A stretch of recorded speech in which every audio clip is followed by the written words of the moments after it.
Hello everyone, welcome to William and the Magic Box. Today on our show, we are going to have Jordy. Jordy is from Oklahoma in the USA. So let's see what Jordy has to say. Enjoy the interview. Hello, Hi, hello Jordy, how are you? I'm doing good. How are you today, William? I'm very well. Thanks so much for taking the time today for the interview. Thank you. Yeah, thank you for having me. So tell me, how's your day going so far? It's been a good day so far. I decided to pick up a shift at my work and I made some good money, so that's always a good day. And I'm doing this fun interview, which I've been looking forward to all day. And then Amazing. after this, I'm hopefully going to go work out and eat a bite and then go draw. Oh wow, busy day. Yeah. Jordi, do you think it's possible for you to put your camera horizontal instead of vertical? Let's see how it looks. Yeah, yeah, I can see much better now. Yeah. Okay, perfect. Do you consider yourself to be more of a day or night person? Um, in general, I like to stay up really late and sleep really late. Uh-huh. So I'm a night owl for sure. And where are you from? I grew up in a really small town called Tishomingo, Oklahoma. It's actually named after a Chickasaw chief, Chief Tishomingo. And then I moved to Norman to get my undergrad at the University of Oklahoma, and I still live here in Norman. And how far are you from the capital, Oklahoma City? Not far at all, maybe 30 or 40 minutes. I see. And what do you do for work, for living? Man, what don't I do for work? So a couple days a week, I wait tables, easy money, and I'm good at it. But I also have been able to start selling my art. Mhm. So I paint and I draw and I do the occasional mural. So sometimes I'll make some money on a commission. And then I've been picking up a lot of like weird, random little side gigs. So Oklahoma has had a lot of movies and films and television series being shot here recently. So I've been able to get work as background, and sometimes I even get a speaking part, which has been cool. Amazing. Uh, and for the past couple of years, I worked off and on as needed as a magician's assistant. So that was wild. That was really different. Oh my God. And the opportunity just came like that? Well, I was friends with the magician in question. His name is Rob Lake, by the way. He's fabulous. He's been on America's Got Talent. His most recent illusion, he worked with Adele. Wow. He's a really, really cool, really special guy. Anyway, and he also is from Oklahoma, and so we were friends. And a couple of years ago, I remember we were at the gym finishing our workout, and I kind of mentioned offhand that I needed to get some sort of a gig. And he's like, "Well, if you're ever interested, I could always use assistance for my magic show." And I was like, "You're what?" Amazing. Very good. I think those opportunities in life, when they come, you just need to grab it. That was my thought. I'm going to be real. It was a stressful position, and not because of Rob, but because of, I mean, showbiz. You know, everything has to run. All the wheels have to run perfectly, especially to make an illusion happen.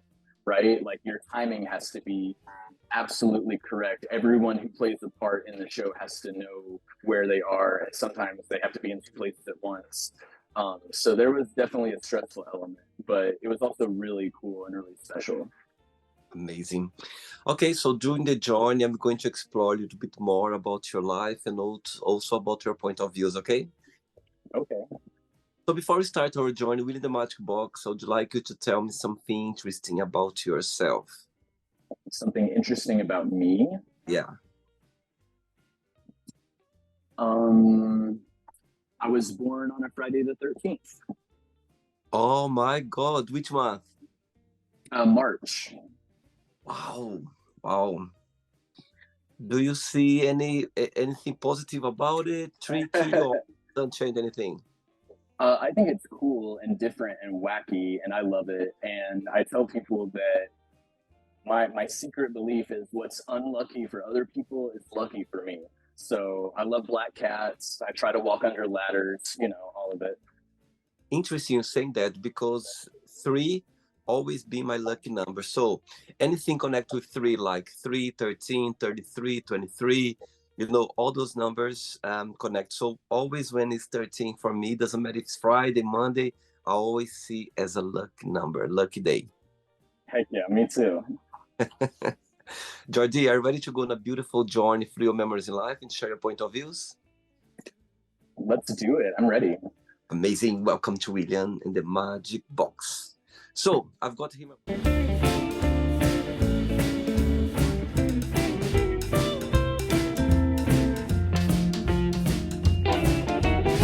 Box full of random questions, okay? I'm just gonna play a song now just for us to relax a bit before the first question. Right? Okay. Let's do okay. it. Let's do it.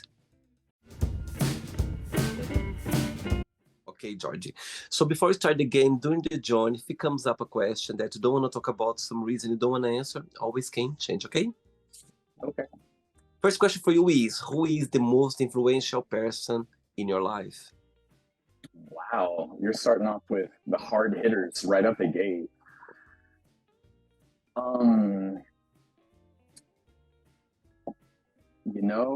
This was more so as a kid and as a young adult, but I think I got to say my mom. Um, Nowadays, I don't see her as often as when I was living at home, so maybe not as influential, but still, um, for several years, my mom was a single mother, and it was just me and my big brother. And anyway, so there was a time where it's just sort of us against the world, and she was my primary caregiver and my protector, and she sacrificed a lot to put a roof over our heads and to keep us safe. She kind of came from a rough family situation. So not only that, but she is a really talented artist. She's the one who taught me how to draw. I basically came out the womb holding a crayon. And she also is an avid reader. She has her master's in library media. And so she had all of us reading really early, like well before we started school, and inspired a love of books and literature.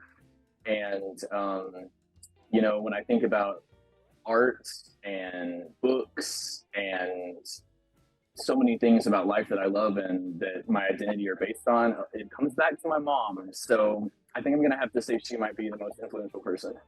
Wow. What's the biggest difference between both of you and the biggest similarity? Between me and my mom? Yeah. The biggest difference is we politically polar opposites. She's extremely conservative, not very open-minded, I would say, although she's gotten better. And also she's very religious. And when I say religious, she's specifically like white America, Christian, evangelical religious. Wow. So I mean that specific flavor. And I'm the opposite of all that. I'm very left on the political spectrum. I think that I emote with most humans. I think we all have a deep capacity for spiritual connection, and I include myself in that, but I'm not religious. The spirituality I am curious about is like indigenous spirituality. So my dad's Choctaw. So that's something I've been more curious about as I get older, is connecting with our heritage on that side. But yeah, my mom is totally separate from that. She was raised, like I said, in a white Christian environment. And then the number one thing we have in common is, even though we're very different with political opinions and worldview, God, we have a lot in common. We're both late to everything. We're both really messy, and we're hoarders, and our houses look like rat nests all the time. I'm kind of putting my mom on blast right now. We both have a green thumb. So it's funny, for as many things we have in common, we also have some pretty big things that set us apart. So it can be a challenging relationship sometimes. I see. Okay. Next question. Let's do it. There we go. You can always join me. Next question is, what is the most romantic thing someone has ever done for you? Oh, man.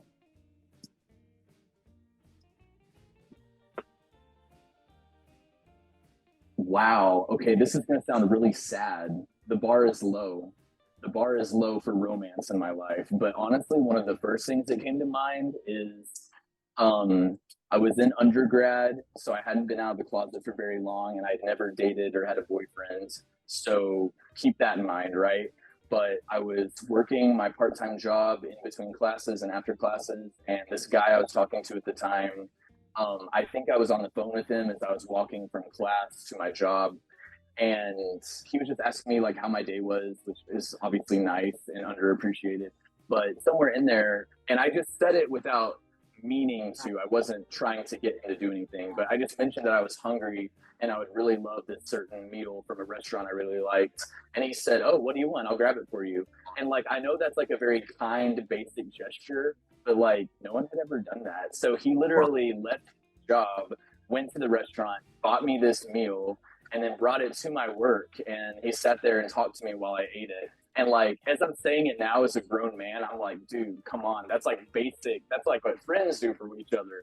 But at the time, like I said, I was so new and so naive that even little gestures like that, like I was like walking on cloud nine for the rest of the day. I thought it was so sweet. I'll tell you something. I find that very, very romantic. I think someone to do those simple gestures, it means a lot. I if someone will do that for me, I'll feel like, oh my God, I'm in love with you right now. Right. Okay. That's how I was. I was like, you're going to bring me food like to my work? Yeah. Do you consider yourself to be a romantic person? I think for a long time I said that I wasn't, Mhm. but I think if I can be vulnerable in the club, if I can be vulnerable with the Magic Box, I think I'm super hella romantic. I just haven't found the right environment to or the right partner to explore it with. See, it will come in the right time. Oh, thanks. Next question. All right. So before the next question, what's the best part of being an artist? You know, you drawing, you do your art.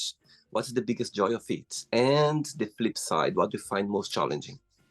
The challenging is easy. Will start with that.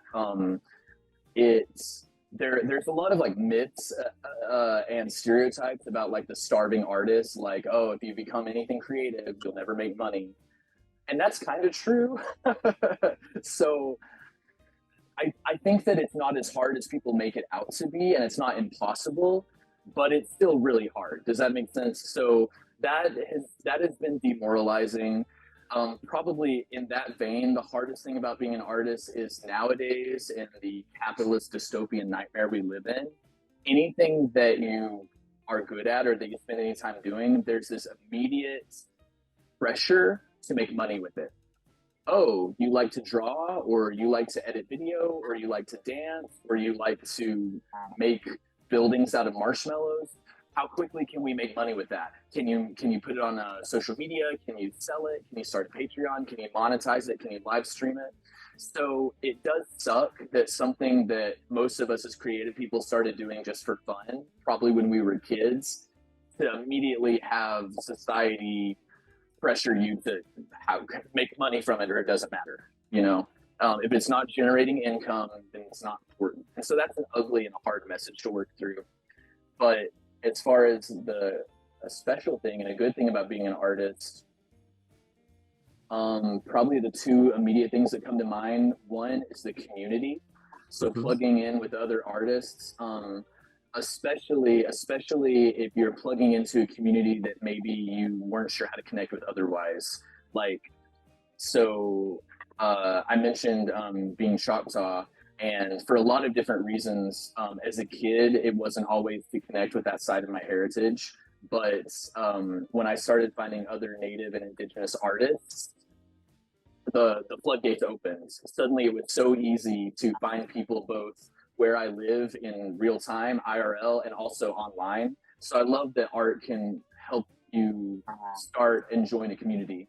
And I also love, I mean, just to be selfish, I love seeing something in my head. And granted, this only happens one out of every 10 drawings, but seeing something in my head and bringing it to life and it turning out as good or better than I expected, it feels like magic.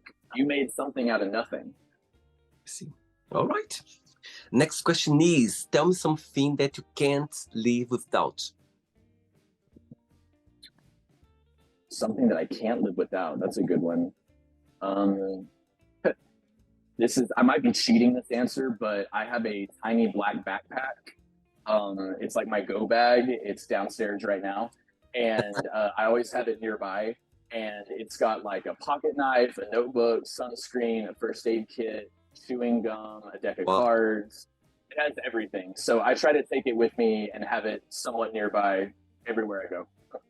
amazing. I like the idea actually. And you carry your wherever you go, you always have on this on your side. Yeah, so I'm actually at my one of my jobs right now, and so it's in the storage area, but like I never leave the house without it. Wow, amazing.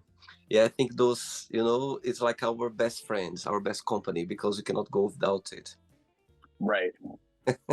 Did you always had long hair? Uh, as a kid, I kept it pretty short because I had to. My parents wouldn't let me grow it out. And then as an adult, I go back and forth. So it's long right now, but I might get a wild idea to cut it all off next week, you know. Beautiful hair, beautiful. Thank you. Next question. Okay, Jordy from Oklahoma.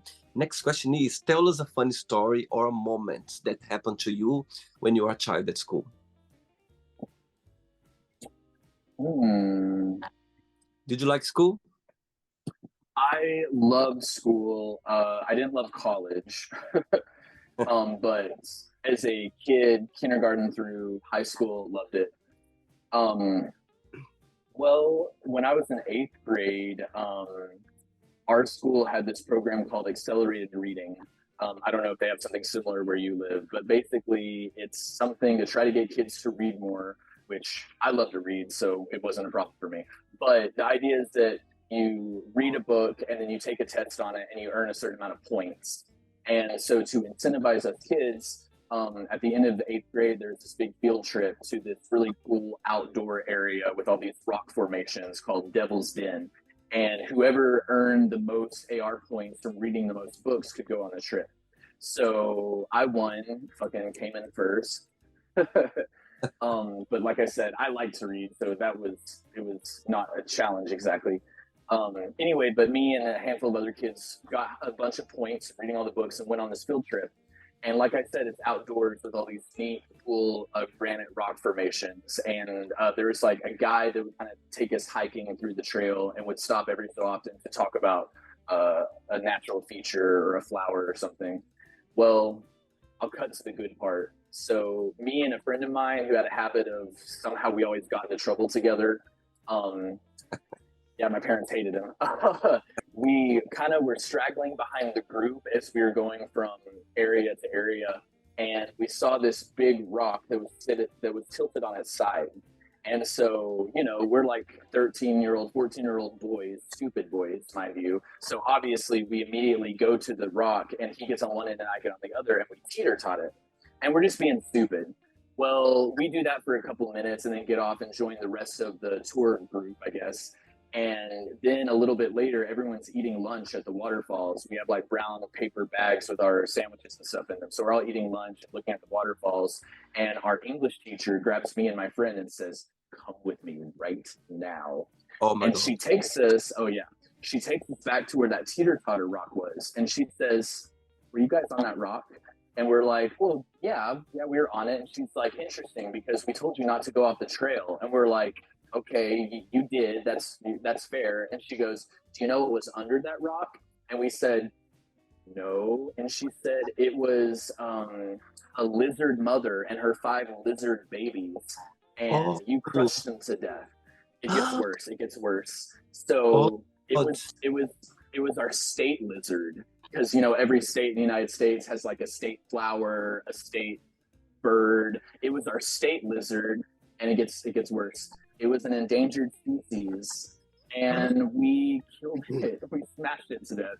And like, I'm not laughing because I think it's funny. It's just like it was so horrible, and it kept getting worse. So we felt like pieces of shit, and we got sent home from the special field trip and had to wait in the principal's office. And then, yeah, my mom came and picked me up, and I had to look her in the eye and tell her I killed our state lizard that was an endangered species, and I got sent home from the field trip. So, Oh my yeah. God. How old are So you? How old are you at the time? at the time, I think I was probably 13, maybe. So probably old enough to know better. So yeah, when you're, this is a lesson to everyone listening. When you're out exploring an area like that with a tour guide, don't go off the beaten path. And you never know what endangered species animal might be hiding in the little hidey hole that you can't see. So learn from my mistake. I Uh, see. I my heart goes out to the lizard and the babies. I'm so sorry. No, I agree with you. I think it's, again, you are, you know what I mean? You are a child, a younger teenager, you're kind of, all of us, we go through those moments where we just want to be, against the waves, let's say this way. Yeah. And I'm sure if you knew it, you wouldn't do that. I'm sure if you knew that, No, I'm no, sure. never. Wow. Okay, those things in life just happen for us to, to reflect and to get a less out of it. So you are at the age to do the things. So it's okay. You're forgiven for sure. Thank you. Thank you. I feel like a weight's lifted off my chest. Oh, next question. Jordy, before the next question, as you mentioned at the beginning of the interview regarding, your mom about being conservative, the religion involved as well. How was for you growing up as a gay boy? Well, like I said, it was a very conservative and very religious environment. And so, first of all, we have, the Western world, which has had some ugly ideas about queerness. And then the United States certainly has. And then if you narrow it even further, Oklahoma is definitely a red state and very, very heavily leans towards conservative policy, which goes hand in hand with homophobic and misogynistic and transphobic policy. And then even on top of that, I grew up in a ranch environment, like a cattle industry. Mm-hmm. So think ranchers, farmers, cowboys and cowgirls, agricultural type people. So that's not necessarily an environment that's great for queer people either. So there's like a lot of layers. So what I'm telling you is, as a kid, I was so deep in the closet, I was in Narnia. Mm-hmm. And not only was it, not only would you never want to be openly gay, but also the culture around masculinity where I grew up was very conservative and very traditional. So not only was it unacceptable to be gay, but you also didn't want to be perceived as a sissy, right? Or as effeminate. So what I'm telling you is that even though I was in the closet, it didn't matter because I was pretty fruity as a kid. And like it was obvious to anybody. So it didn't matter whether I was out or not. I still was definitely felt the effects of that homophobia. But I will say, even though my family was, like I said, very homophobic and backwards in that way, my school was actually extremely accepting and they were incredible. And that might come as a surprise because this is a small school. I graduated with a class of like 70 kids. So Wow. it's a small environment. So yeah, it was hard to navigate that as a kid, and I didn't come out till I was 17, a little bit before my last year of high school, and my home life was terrible. My family took it really poorly. It absolutely devastated and crushed and ruined my relationship with my mom. Although I'm glad to say things are much better now. But Yeah. at the time, it was really, really bad. She wouldn't speak to me. I didn't have my driver's license yet, so like she wouldn't drive me to work or to school. So I had to like bike or bum a ride off a friend. She and my stepfather didn't want me around my younger sisters. They tried to never have us around one another. And then when I eventually went to college, we weren't allowed to call one another. I don't know if they thought that my gayness would rub off on them, or if they just didn't want me to talk about my political ideas, or I mean, these are people that equate homosexuality with pedophilia. They consider them one and the same, so there could have been that concern. I mean, it sucked. So home life was horrible the year after I came out. But, like I said, my school was amazing. I had incredible friends that I'm still close with now, over a decade later, that I would stay at their house sometimes. They would give me rides. They had my back in every sense of the word. They were allies, like actual allies. And the truth is, even outside of my friends, the rest of the school didn't really care too much. So, in a way, school was my escape from Mm-hmm. home during that time. But I'm doing much better nowadays. My family has come around in some ways, and even though they haven't necessarily come around in all the way, that's okay because I now have another family and like a chosen family made of my friends. So things have definitely gotten much better in the time that's passed since then. I think it's very important. I think it's very interesting to hear that regarding, the school that were a very small environment, but at the same time, you felt safe and you're very supportive as well. I think, could be the opposite. Yeah, like the school Yes. could be difficult, but yeah, I'm glad to hear that. I think it's amazing to know that some small towns, cities, they, you know what I mean, somehow they can, take people and then, comfort them, even though at home they are not well supported regarding that, and some schools somehow they there's a way of helping children. I think it's a good story. Mm. Okay, next question is, if I would ask your best friend right now to define yourself in one positive word and one negative word only, what he would say, your best friend or she? Um, what my best friend would say about me. Yeah. So let's say one good word, one bad word. Oh man. I think the good word my friend might say would be this is tricky because like I don't want to like say a word that sounds so good. You know what I mean? I don't want to like I want to at least appear humble even if I'm not. I mean, whatever um comes to your mind, whatever it does, it's not right or wrong. It's whatever comes to your mind. okay, I'm gonna this I feel like at least one, if not several of my close friends would say this. I think they would say uh brilliant Okay. for a positive one, or maybe creative or something like that. And then for the negative one, they would probably say a shit show or Okay. like unhinged. Either one of those. And when you analyze yourself, when you think about George, what the best part of being you? The best part of being me, When you analyze your, probably my big fat juicy. No, I'm kidding. um, I think the best part of being me is if I'm giving you a serious, thoughtful answer.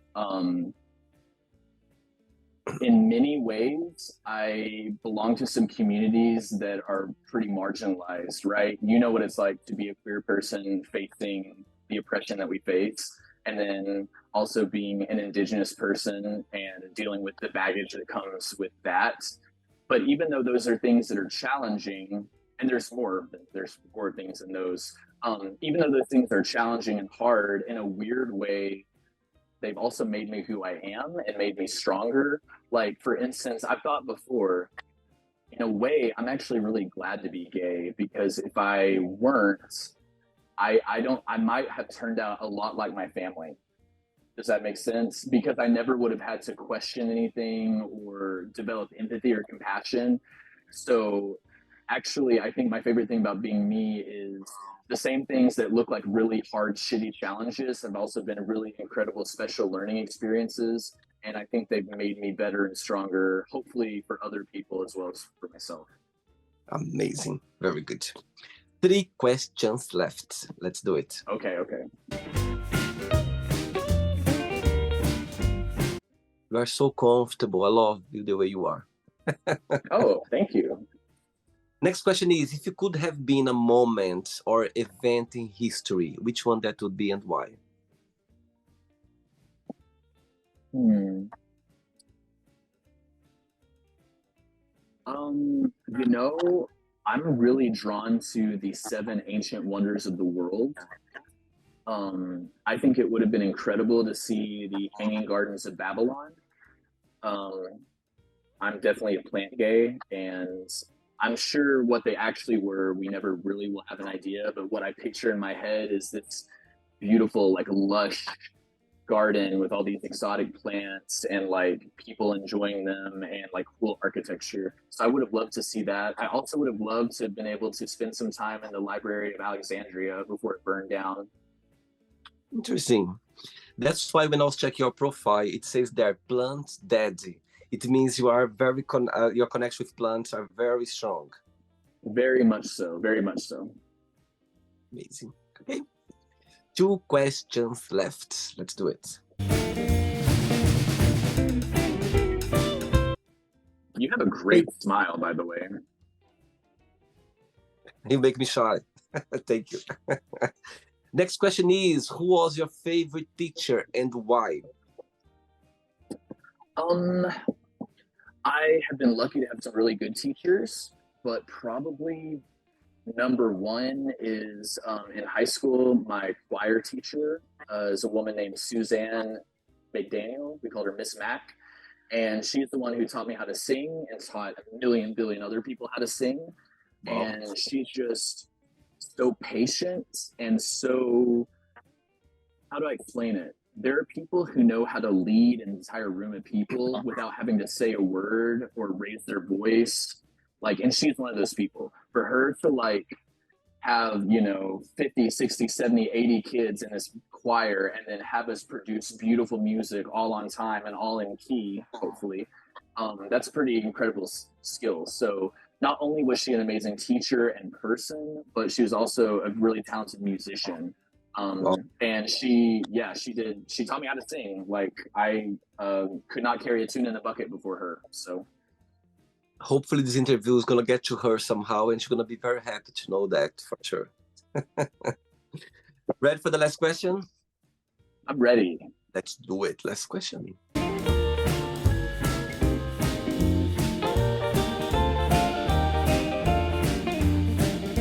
Right, before the last question, if you could pick one of your arts, one piece of your arts that you go like, you know what, this one always gonna have a special place in my heart for any reason. Which one is your kind of number one?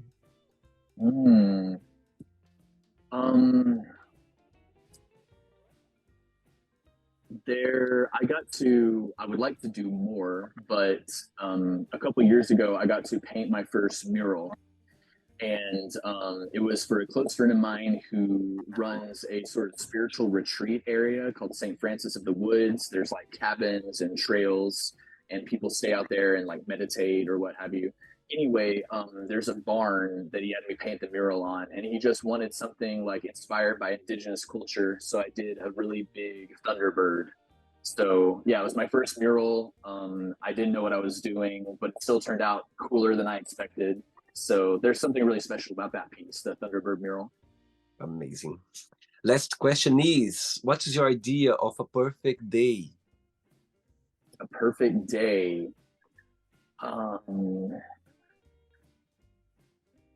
It's in the summer or it's someplace tropical, has to be. I want someplace hot, bright, sunny, everything green, everything alive. I wake up probably late because I got to sleep in, because my perfect day does not start with me getting up before 10:30. And for me, a perfect day, if it's got beautiful weather, yummy food, a special connection with someone I care about, I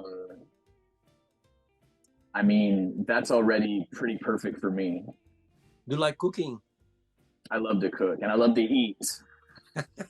It matches very well. Okay, George, it's not the end yet. Let's play now the word association game, okay? I'm going to give away some words. Just tell one word that comes to your mind. Quick thinking, okay? Okay. Let's start with money. Need it. Family. Love. Life. Laugh. Fear. Darkness. One word for love. Sweet. Religion. Not into it. Sex. Yes, please. Politics. Hate. Friendship, Warmth. desire, Lust. regret, A long list. success, Happiness. wish. Star. One word for happiness. Connection. One word for Oklahoma State. Indigenous. I love that. And one word for indigenous. Beautiful.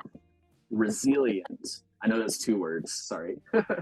You know what? I'll tell you something, George. Where I come from, back in Brazil, we have a lot of indigenous, like the natives, yeah, the state where I come from.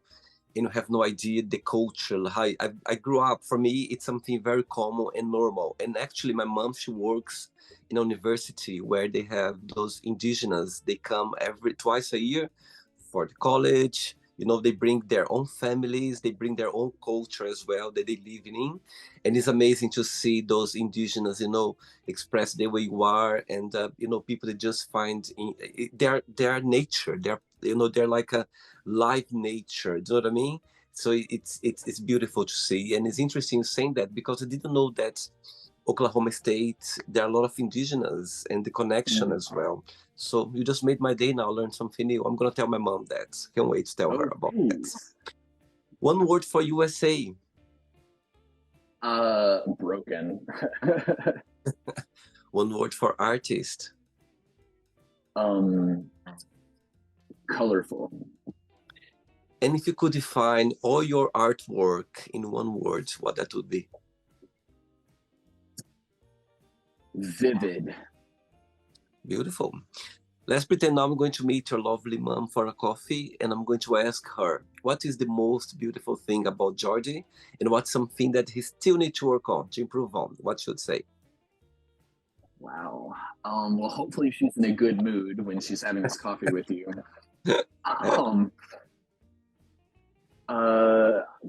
Probably knowing her. Okay, this feels silly to say about myself, but knowing her and knowing her relationship with my brothers and sisters and our family and just all of our history, the good parts and the parts, I think she would say a beautiful thing about me is I think that she sees a kindness in me that I think she thinks is beautiful. Oh. Which I hope there's kindness in me. Sometimes I feel like there isn't, but I think that's what she would say. And then if you had to ask her something she thinks I should work on, she would probably say that I need to get my shit together and my house is a wreck. But then she would laugh because she could say the same thing about herself. So That's funny. Right, let's play now Jordy and the Magic Box and you can ask me a question. But okay, you can ask me a question now. Okay, so if this question isn't one that you want, I assume you can just edit it out. But I wanted to ask you, and this is why I asked you what I asked you on Insta. Back when you were a little queer kid, what's something that you as a grown queer person that you wish you could go back and tell him to bring him comfort or advice or anything like that? Beautiful question, and I love the question. And I'll tell you straight away. Growing up back in Brazil, in a state where religion was very predominant, you know what I mean? But saying that, my family, my parents, they, when I look back now, I could see that they literally let me be myself, let me be free. I remember going to school. I have time where I was bullied. I remember time where I was, uncomfortable about, being picked on because of being gay or being feminine or express myself the way. But the good part was when I look back, I never been the kind of child that was mourning all the time. I was like all crying or anything. Do you know what I was doing? I was literally focused in something else. I was in sports. I was with my friends. I remember I was very good with the girls. I think gay boys, they are very connected girls. And somehow I remember feeling embarrassed about it. But at the same time as well, I never felt like sad, or I just felt confused because I could understand why they were treating me that way. And to be honest, I felt more embarrassed than sad, or any other feeling. But back to your question, the advice I would give to myself would be, this situation you're going through right now, these things that's happening to you that you don't know why it's happening, it's not very clear for you. In the future, you're gonna feel much more stronger, and you're gonna look back and you're gonna like, okay, you know what, I wouldn't take anything, I would go through everything again, because the person I am right now, I feel so happy, and I feel that I need to go through that for some reason. It wasn't easy.